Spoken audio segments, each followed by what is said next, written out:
한 주 동안 평안하셨습니까? 예. 우리는 지금 이제 이 이스라엘이 시내산에 와서 율법을 받고 있는 이야기를 지금 묵상하고 있는데요. 이것을 사실은 이 사람의 성장기에 연결해서 생각해 보면은 이스라엘이 이집트에서 열재앙을 경험하면서 드디어 민족으로 탈출하게 된 것은 어떻게 보면은 탄생이라고 얘기할 수 있을 것 같아요. 그리고 지금 시내산에서 경험하고 있는 이것은 유소년기라고 할 수 있을까요? 그리고 나중에 한 40년 후에 요단강을 건너서 이제 드디어 약속의 땅에 들어가서 살기 시작하는 것을 이제 성인기, 그렇게 얘기할 수 있을 것 같습니다. 그래서 가장 어떻게 보면은 이 유소년기 때 어떻게 보면 제일 중요하잖아요. 그래서 제일 중요한 때에 이 가장 중요한 것들을 계속 보여주고 계시는데, 문제는 뭐냐면은 이스라엘이 과연 이것을 잘 감당할 수 있을 것인가? 그러나 감당할 수 없다고 해서 안 주실 수는 없잖아요. 그래서 이 헌장이 계속 진행이 되고 있습니다.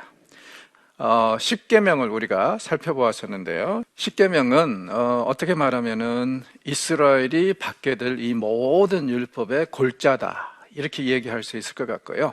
그 다음에 이 십계명을 이 모세가 중개를 해줬는데, 이 중개를 경험한 사람들이 아주 굉장히 두려워하죠. 왜냐하면 하나님께서 직접 말씀하시는 것을 감히 감당할 수가 없는 거예요. 그래서 이제 모세에게 뭐라 그럽니까? 당신이 우리에게 말씀하소서, 우리가 들으리이다. 하나님 우리에게 말씀하시지 말게 하소서, 우리가 죽을까 하나이다. 하나님의 거룩하심에 너무 압도돼 가지고 하나님이 계속 말씀하시면은 마치 자기네들이 죽을 정도의 그 두려움. 여러분, 성경에 보면 하나님을 만나는 사람들이 항상 느끼는 이 두려움이 바로 이런 거죠. 그래서 생명의 위협을 받아요.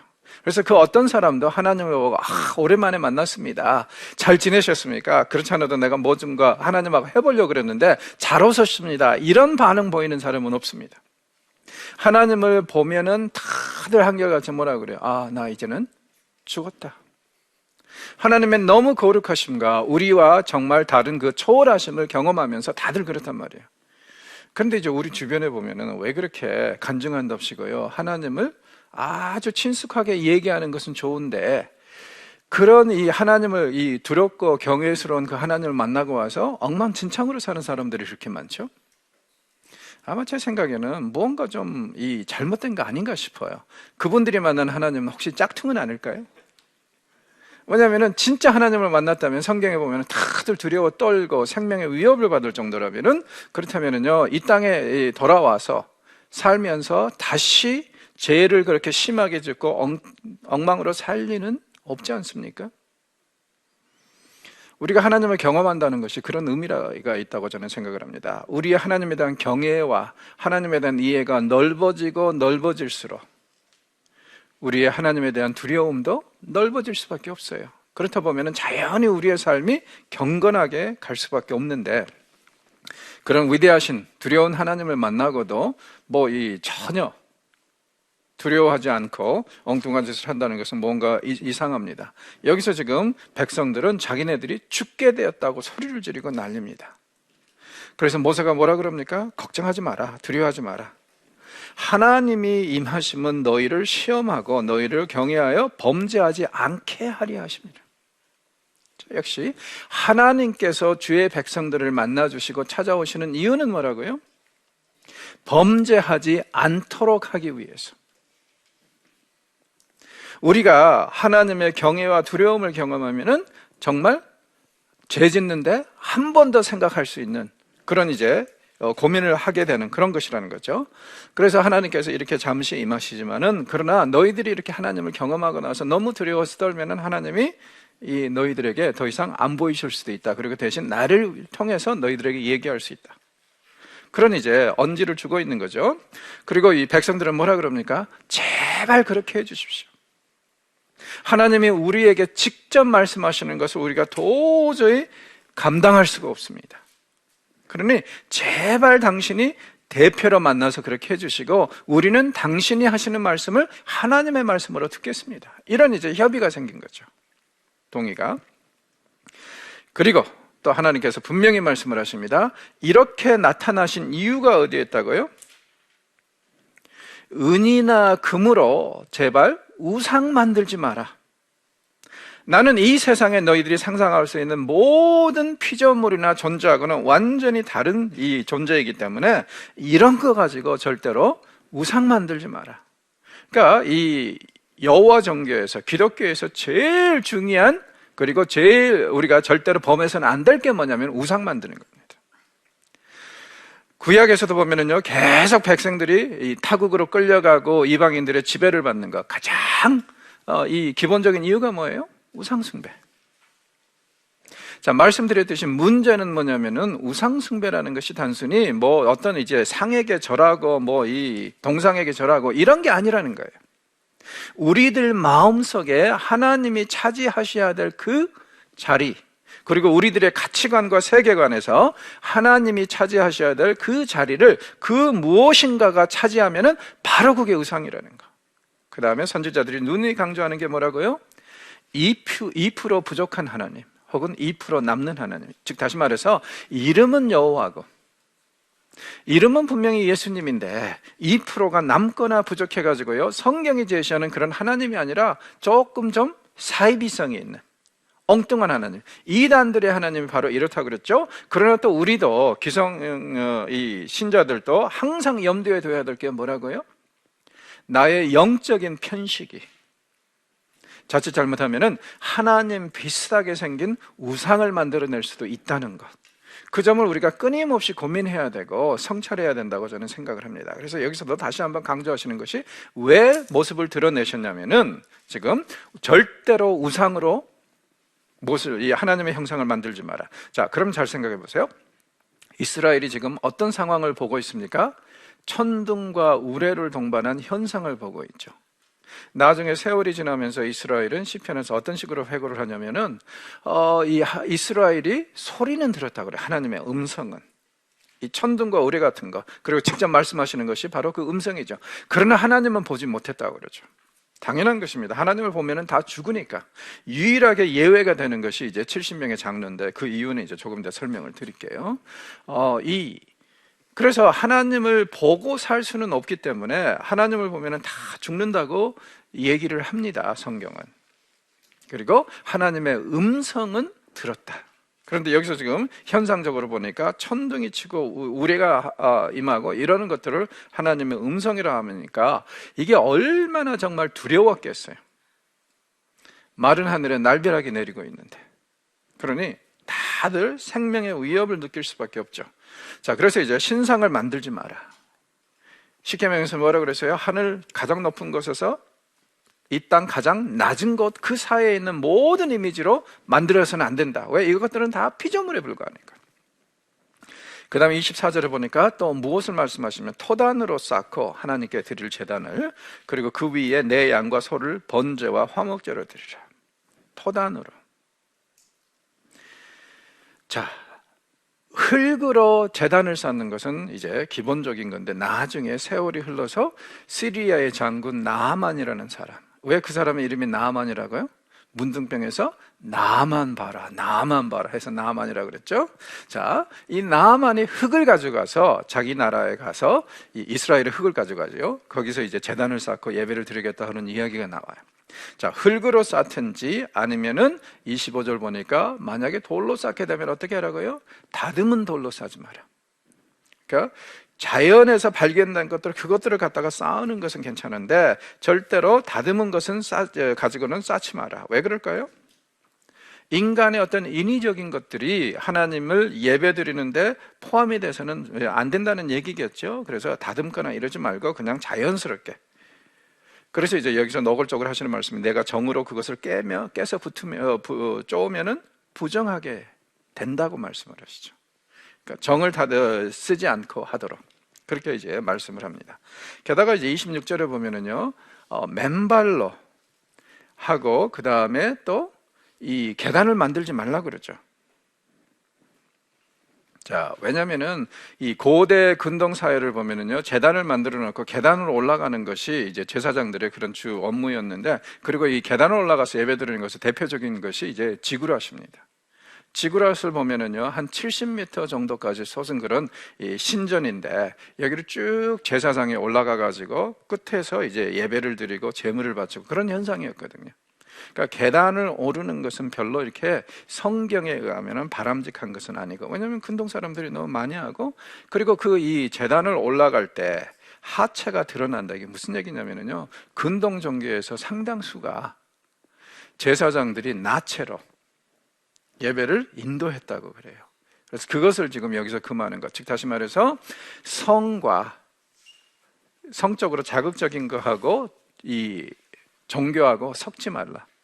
왜? 이것이 지금 그 당시의 풍습이었기 때문에 이런 이 유형의 예배는 절대로 이 이스라엘에서 자리 잡지 못하도록 그렇게 이제 경고를 하시는 것으로 보시면 될 것 같습니다. 그러니까 이스라엘은 사실은 굉장히 힘든 상황입니다. 어떤 상황이냐면은 주변 사람들이 다 다른 식으로 하고 있는데 거기서 완전히 이 사람들하고 차별된 예배를 드려야 되니까 이건 쉽지는 않아요. 그러나 이게 하나님이 원하시는 것이고, 그 다음에 하나님의 거룩하심을 드러내는 것이라면은 우리 입장에서는 이게 옳다, 그르다, 세상 다른 종교들하고 비슷하다, 뭐 비슷하지 않다, 이걸 따질 상황이 아니죠. 하나님이 원하시는 대로. 그러니까 예배라는 것이 만약에 하나님께서 기뻐하시고 우리가 하나님을 위해서 드리는 거라고 생각한다면요, 인간이 이렇다 저렇다 할 필요가 없어요. 하나님이 쉽게 말해서 원하는 대로 맞춰드리는 것이 예배가 되어야 됩니다. 거기서 인간이 자기가 원하는 대로 해서 은혜를 받나 안 받나, 이것은 부수적인 거예요. 제일 중요한 것은 하나님이 원하시는 대로 맞춰주는 겁니다. 그게 예배예요. 그래서 오늘날 우리의 예배 행태도 이런 면에서 좀 많이 생각이 필요한 것 같아요. 왜냐하면 많은 경우에 예배가 만약에 인간의 편리상, 이 순서나 뭐 방식이 그리고 뭐 시간이 결정이 된다면, 그렇다면 다시 한번 곰곰이 생각해 볼 필요가 있습니다. 이게 하나님께서 기뻐하실 예배인가, 아니면은 인간 중심적인 예배인가? 그래서 만약에 인간 중심적인 예배라는 것이 드러나면은 그때는 분명히 좀 수정을 해야겠죠. 왜? 예배는 하나님을 위한 것이기 때문에. 자, 그 다음에 이제 이 모세는 구체적으로요, 21장에서 23장까지요, 좀 세부적인 율법을 하나하나 제시를 합니다. 이것도 일종의 샘플링이라고 할 수 있을 것 같아요. 왜냐하면 아주 포괄적으로 다 나오는 것은 아니니까. 자, 학자들은요, 이 섹션에 기록된 것을 구약이 언급하고 있는 가장 오래된 법전이라고 합니다.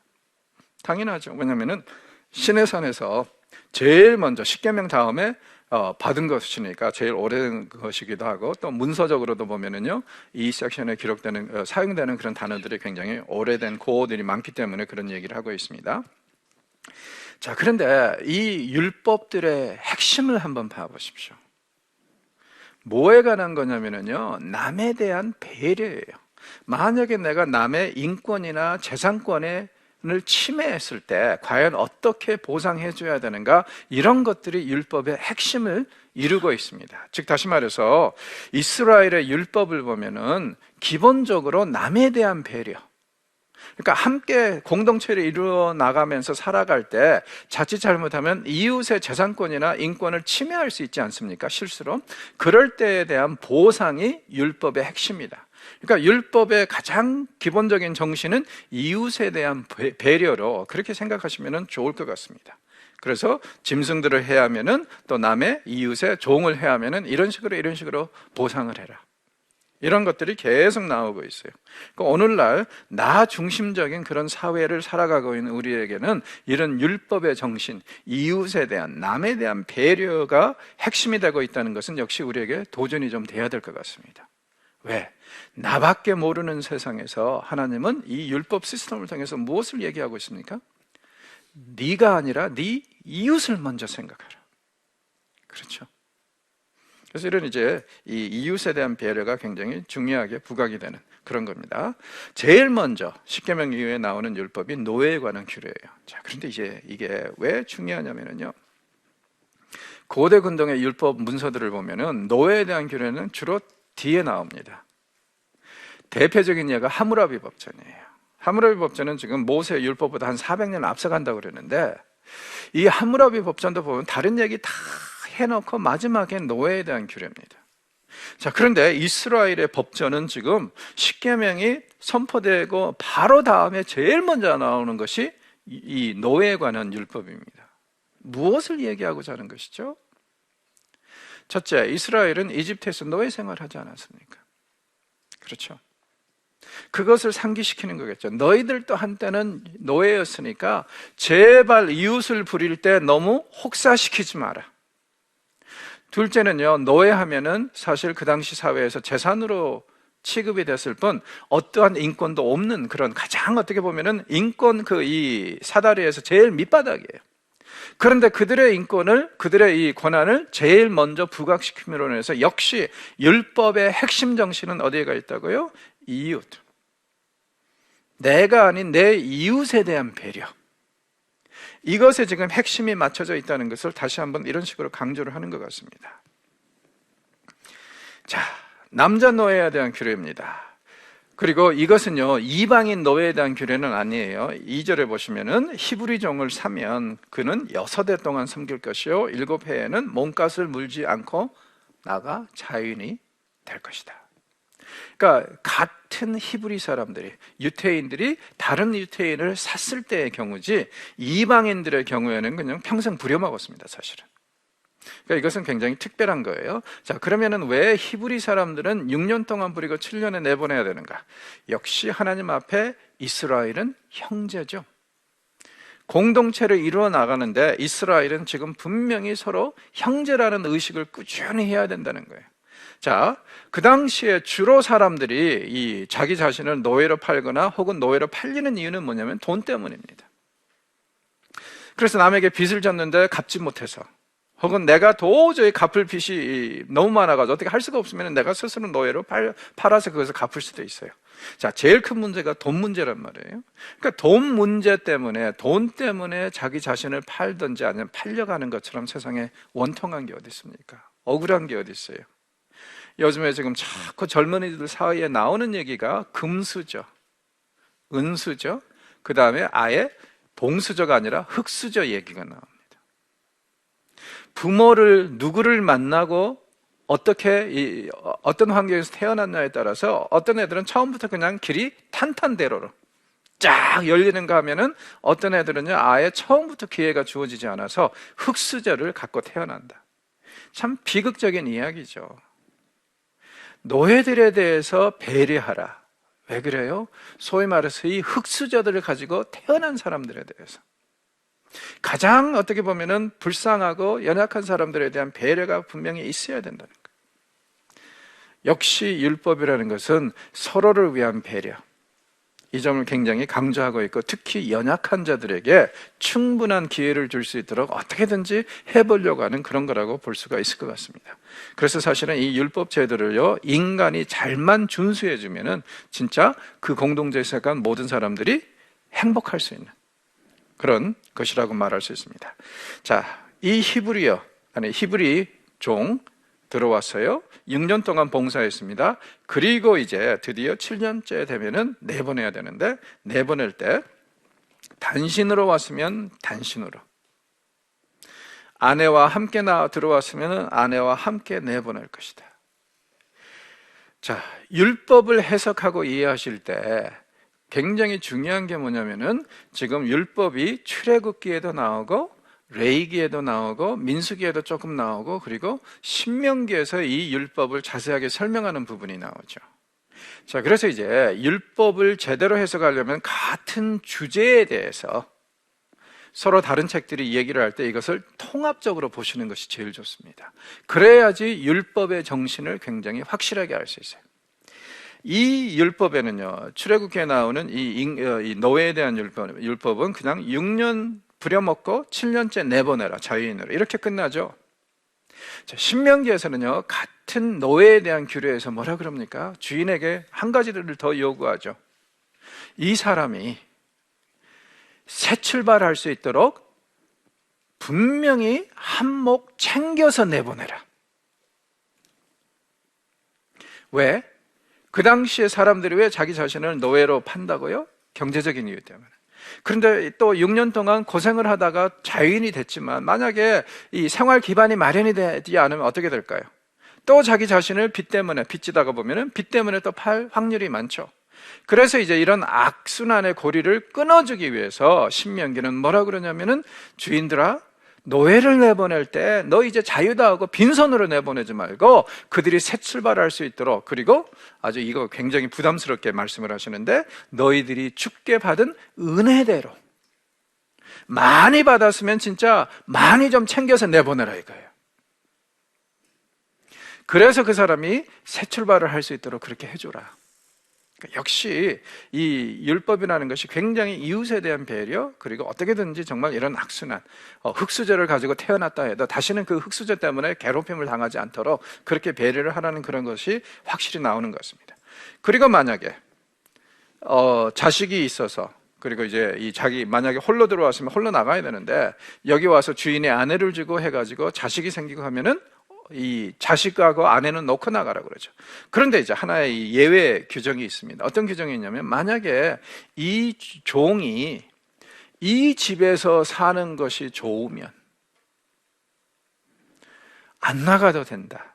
이것은 또 역시 종에 대한 배려라고 할 수 있겠죠. 밖에 나가서 자유인으로 산다고 해봤자 생활이 막막하다. 그리고 특히 여기에 이제 주인이 아내도 주고 해가지고 자식들도 낳았다. 그러면은 어떤 아버지가 나가고 싶겠어요? 어떤 남편이 나가고 싶겠어요? 이런 경우에는 예외가 있다 하면서 뭐라 그러냐면은, 자기는 정말 주인에게 평생 충성하고 싶다는 것을 밝히고, 상전은, 주인은 이 종을 데리고 가서 재판장에 가서 이 사실을 동네 유지들한테, 성의 유지들한테 다 알리고, 그리고 길을 뚫어서 송곳으로, 그리고 영원히 길을 뚫으면 종신토록 그 상전을 섬기라고 그러죠.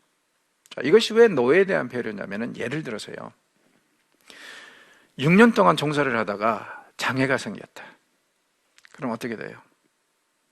더 앞으로 살아갈 일이 막막하죠. 그러면 이런 경우에는 어떻게 보면 이게 하나의 복지제도라고 얘기할 수 있겠죠. 왜냐하면 이렇게 해서 내 주인의 집에서 영원히 살고 싶으나 이러면은요, 주인이 이것을 거부할 수 있는 권한은 없습니다.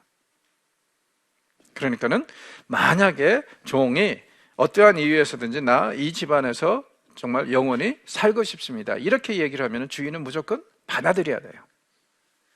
그래서 만약에 연약하고 몸이 상하거나 한 사람들에게는 이것이 굉장히 중요한 배려라고 얘기할 수 있을 것 같습니다. 그래서 못 내보낸다. 그리고 영원히 그 종을 데리고 살아야 된다. 그러니까 이런 관점에서 보면은 우리가 이 노예제도도요, 얼마나 정말 자비롭고, 그리고 정말 사람을 중심으로 한 그런 제도인지 확실히 드러나는 것 같아요. 자, 여자 노예의 경우에는 뭐라 그러냐면은, 딸을 여종으로 팔았으면 그는 남종같이 나오지 못할 것이다. 왜 그러냐면은 이 내용 나머지 부분을 잘 읽어보시면은요, 주로 여자들을 종으로 파는 이유는 첩을 삼기 위해서, 혹은 이 며느리 삼기 위해서, 이런 것이 주로였어요. 자, 그렇다 보니까 6년 동안 부부 생활하다가 이 며느리로 부리다가 그 다음에 7년째 되던 해에 내보내면은 이거 어떻게 됩니까? 생과부가 되잖아요. 그러니까 여자의 경우에는 절대 그럴 수가 없다. 게다가 그 당시 사회에서 여자가 홀로 살아간다는 것은 너무 어렵습니다. 남자들도 하루 종일 일해가지고 보리 1리터 정도 보통 하루 품삯으로 받았는데, 여자들은 얼마나 받겠어요?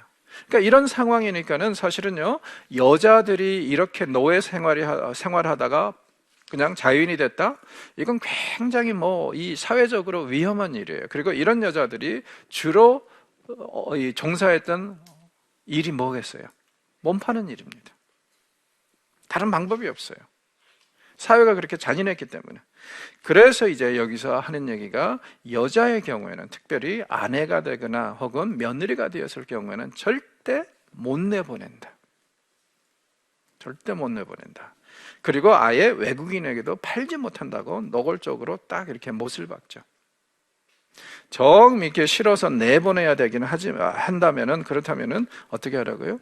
아무런 조건 없이 그렇게 나가게 하되, 그러나 여간하면은 10절, 만일 상전이 다른 여자에게 장가들더라도 그 여자의 음식과 의복과 동침하는 것은 끊지 말아야 된다.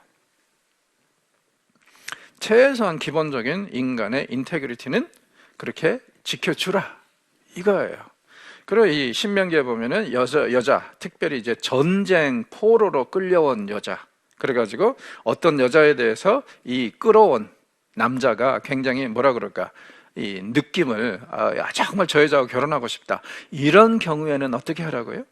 여자 노예, 전쟁 노예의 경우에는 첫째, 30일 동안 절대로 결혼해서는 안 된다 그러죠. 그리고 30일 동안 이 여자가 전쟁포로로 끌려왔으니까 어떻게 되겠어요? 아버지와 어머니는 죽었을 확률이 굉장히 높겠죠. 그러니까 이 부모를 위해서 곡할 수 있는 기회를 충분히 주고, 그런데 곡할 때 어떻게 하라고요? 머리를 빡빡 깎아버리라고 그러죠. 왜 그럴까요? 혹시라도 이 남자의 흑심이 혹은 그 여자에 대한 느낌이 어떤 일시적인 거라면, 그러면은요, 한 달 동안 뻘거벗고 이렇게 머리를 깎은 모습을 보면은 왠지 정리될 수 있겠죠. 그러니까 함부로 근접하지 말라 이 얘기겠죠. 그래서 한 달 동안 머리를 빡빡 밀고 이 슬픈 이 곡을 하는 그 여인도 아름답게 보이고 좋아 보이면 그때는 결혼해라. 그리고 한번 취하면 어떤다고요? 절대로 못 내보낸다. 역시 이것도 이 여자 노예에 대한 그런 예우고, 그 다음에 복지라고 얘기를 할 수 있을 것 같아요. 그래서 여기서도 그런 이제 배려를 하고 있습니다. 자, 그 다음에 이제 사형에 처하는 범죄에 대해서 얘기를 하는데요. 사람을 쳐 죽인 자는 반드시 죽일 것이다.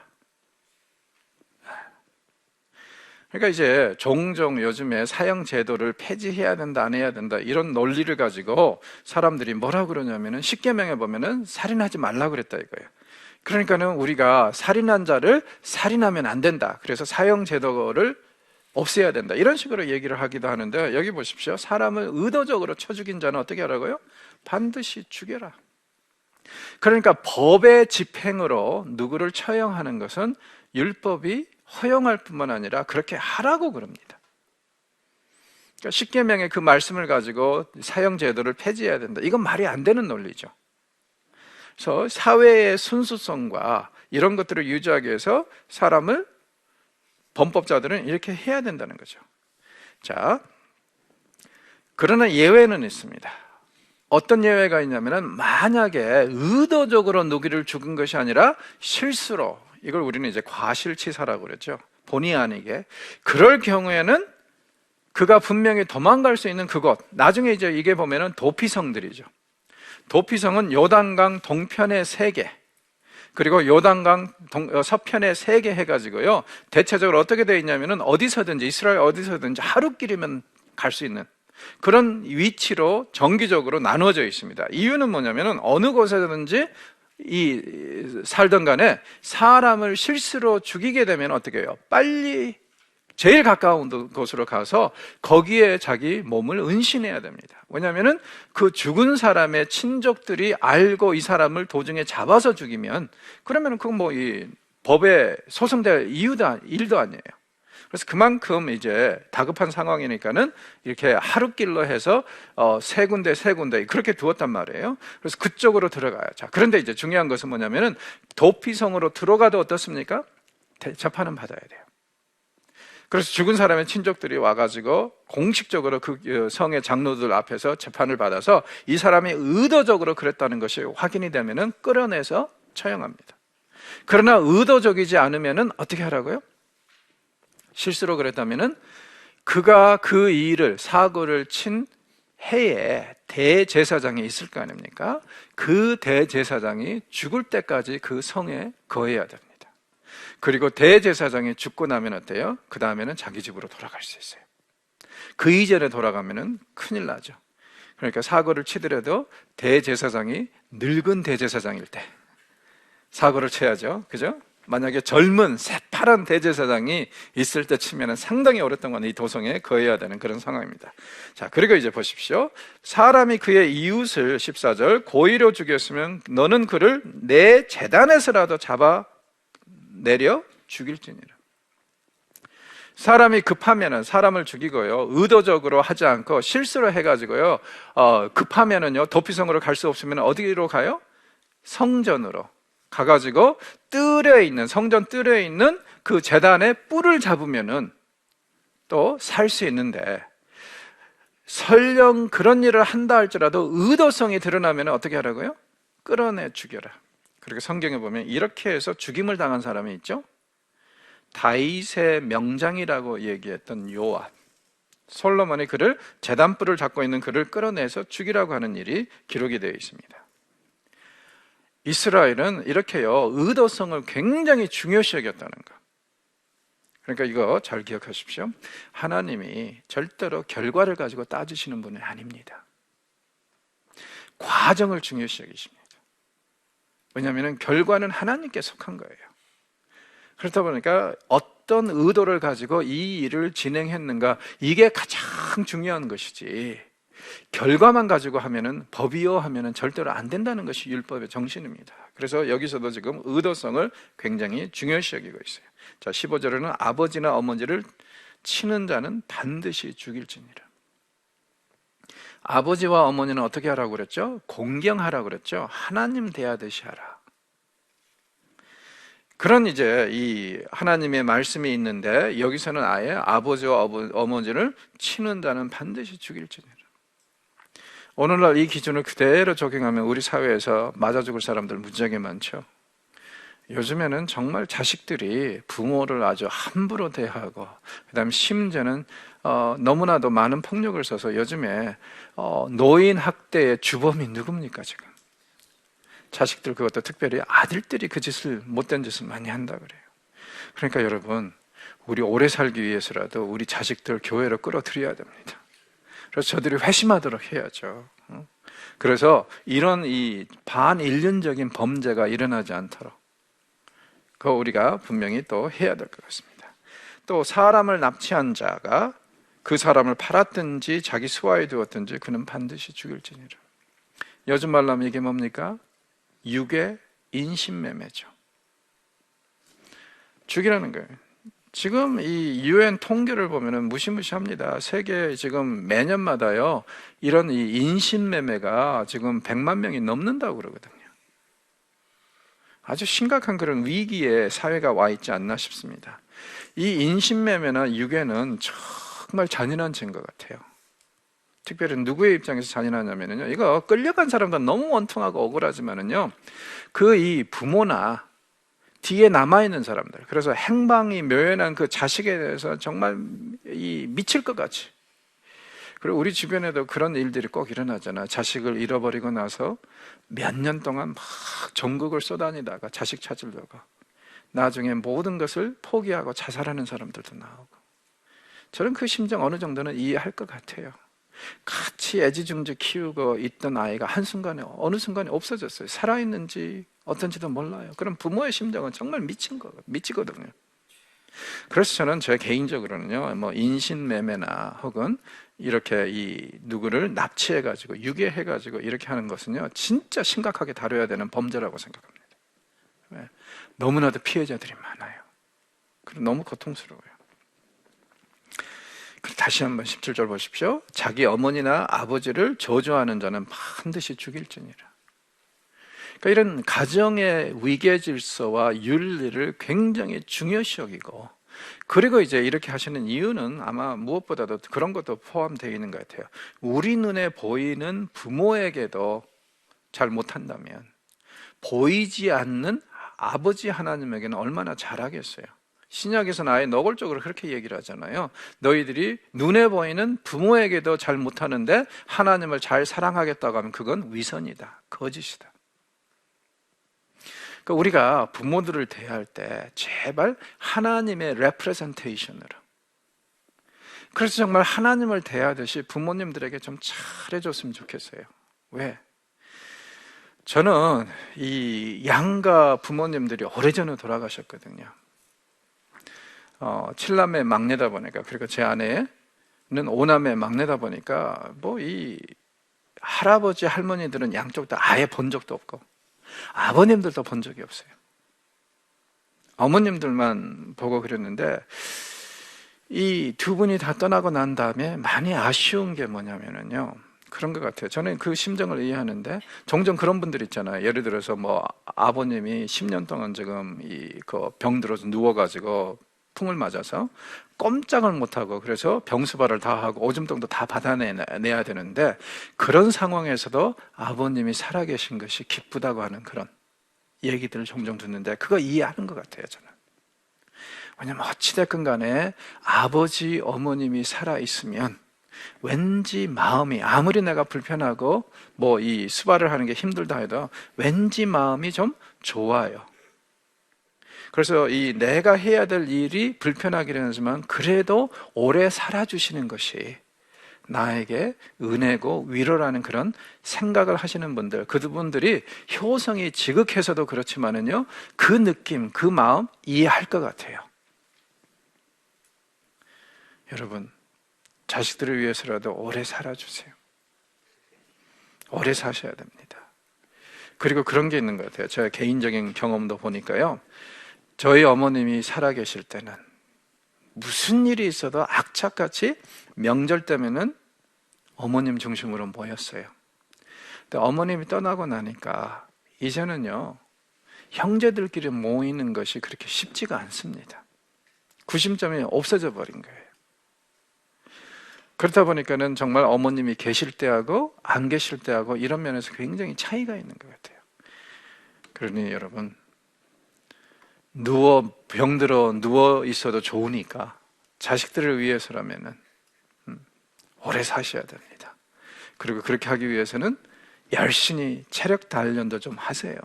그리고 이 건강 관리도 좀 하시고 그래야 됩니다.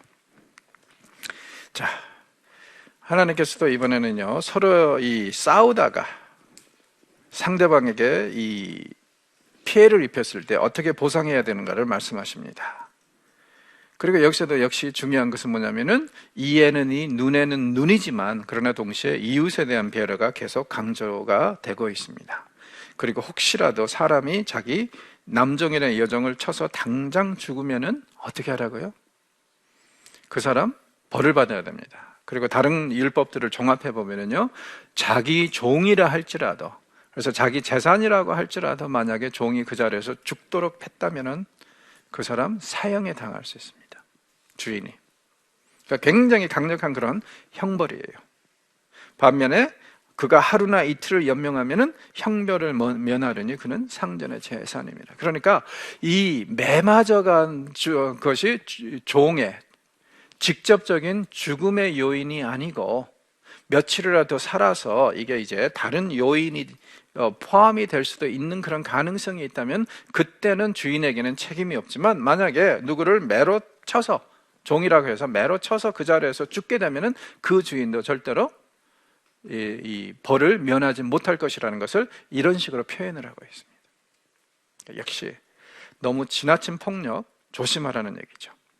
그 다음에 이제 또 임신한 여인하고 연루가 되었을 때 만약에 이 여인을 어떻게 이렇게 잘못 쳐가지고 뭐 아이가 낙태를 했거나 이렇게 할 경우에는 어떻게 보상할 것인가? 원칙은 이렇습니다. 다른 해가 있으면 만약에 아이가 낙태만 돼서 그렇게 끝난다면은 그 아버지가 요구하는 대로 협상을 봐야 돼요. 뭐 5세계를 달라, 뭐 10세계를 달라. 아마도 무엇보다도 뱃속에 있을 때는 아직까지는 세상에 나오지 않았기 때문에 그냥 이렇게 좀 그렇게 정리를 하는 것 같습니다. 그런데 만약에 다른 해가 있으면, 예를 들어서 이 여인이 뭐 팔이 부러지거나 뭐 이렇게 여러 가지 뭐 이 후유증이 있게 될 경우에는 그러면은 여기에 원칙은 생명은 생명으로, 눈은 눈으로, 이는 이로, 손은 손으로, 발은 발로. 무슨 뜻이죠? 그대로 갚아줘라. 그러니까 제발 정말 누구하고 폭력적으로 이렇게 연루가 될 때 정신 똑바로 차리라 이거예요. 오늘은 네가 펀치로 날릴지 모르지만은 내일은 네가 오히려 그걸 당할 수 있다. 똑같이. 그래서 제발 정신 똑바로 차리고 감정적으로 쏠리지 말고 이런 거 폭력 같은 거 가능하면은 사용하지 말라. 말로 풀고 서로 대화로 풀어야지 이렇게 폭력적으로 서로를 때리고 그러면은 안 된다는 거예요. 자, 26절에 또 설령 종이라 할지라도 분명히 누구에게 피해를 입히면 어떻게 하라고요? 그 보상 분명히 해줘야 된다. 그리고 이 보상을 어떻게 해야 된다고요? 자유인으로 내보내라. 그러니까 내가 예를 들어서 내 이 종을 때렸어요. 그런데 눈이 한쪽이 나갔습니다. 뭐 아주 심하게 그러니까 장애를 입었을 경우에는 어떻게 하라면 내보내라. 그러니 역시 이 경우에도 어떻습니까? 만약에 이 종이 살 길이 막막해서 내가 주인의 집에서 영원히 살기를 원하나이다 하면은 어때요? 이제는 주인이 이 종을 평생 거두어야 합니다. 자, 남종이나 여종이 일을 쳐서 빠뜨리면은 그 이에 대한 보상으로 그를 놓아줄 것이니라. 그러니까 눈을 잃어도, 그 다음에 이를 잃어도, 즉 다시 말해서 심각한 장애를 초래할 경우에는 절대로 너희들이 그 사람을 이제 자유로 내보내야 되지만, 그러나 역시 뭐라고요? 앞에서 나온 것처럼 종이 이 집에 있기를 원하면은 그렇게 해줘야 돼요. 그러니까 이 율법 제도를 보면은 상당히 뭐라 그럴까, 서로에 대한 배려와 복지 차원까지도 굉장히 중요하게 부각이 되는 그런 율법이라고 얘기할 수 있을 것 같습니다. 자, 그래서 이제 우리가 율법을 볼 때, 이건 우리에게 지어진 짐이다, 이거보다는요, 정말 이 율법이 어떤 정신을, 가치를 추구하고 있는가를 잘 보시면은 이게 상당히 은혜스럽고, 그 다음에 특별히 이 말씀이 선포될 때 그 고대 근동의 그런 주변 환경이나 다른 나라들의 율법에 비교해 보면은 아주 무지무지하게 은혜롭고 정말 이 대단한 거다, 이렇게 얘기할 수 있을 것 같습니다. 자, 오늘은 여기서 마무리하겠습니다. 고맙습니다.